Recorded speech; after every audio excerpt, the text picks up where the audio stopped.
মুখ্যমন্ত্রীর উল্টে যাওয়া হোর্ডিং সোজা করে দিয়ে রাজনৈতিক সৌজন্যের নজির দেখালেন বিজেপি নেতা। গোটা রাজ্য যখন রাজনৈতিক আগুনে তপ্ত, সন্দেশখালী ইস্যুতে যখন শাসক বিরোধী তরজা তুঙ্গে, সেই সময় বিরল রাজনৈতিক সৌজন্য দেখালেন বিজেপি নেতা অমিতাভ ব্যানার্জি।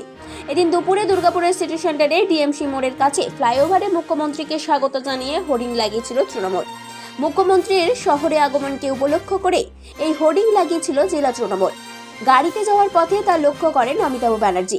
গাড়ি থেকে নেমে হোর্ডিং সোজা করে দেন তিনি।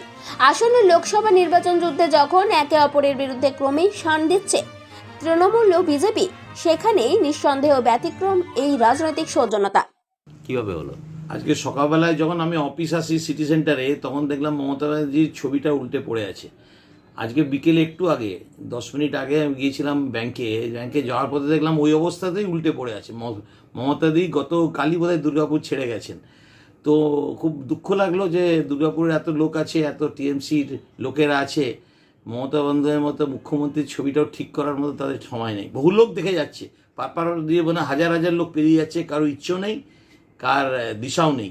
তো খারাপ লাগলো, তাই নেমে ছবিটা ঠিক করে দিলাম।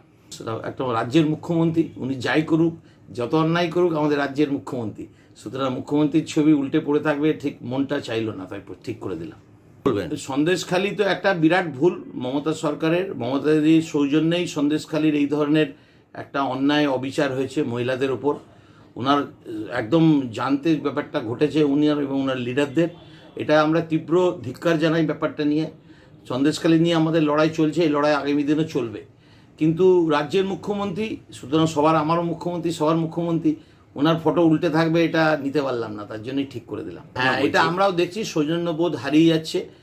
এটাও ঠিক, মুখ্যমন্ত্রীর কুশপুত্তলিকা দাহ করা উচিত নয়, প্রধানমন্ত্রীর কুশপুত্তলিকায় দাহ করা উচিত নয়।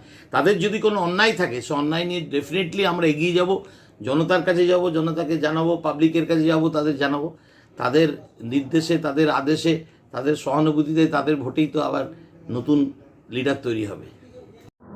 দুর্গাপুর থেকে কৌশিক বাসুর রিপোর্ট, 99 নিউজ বাংলা।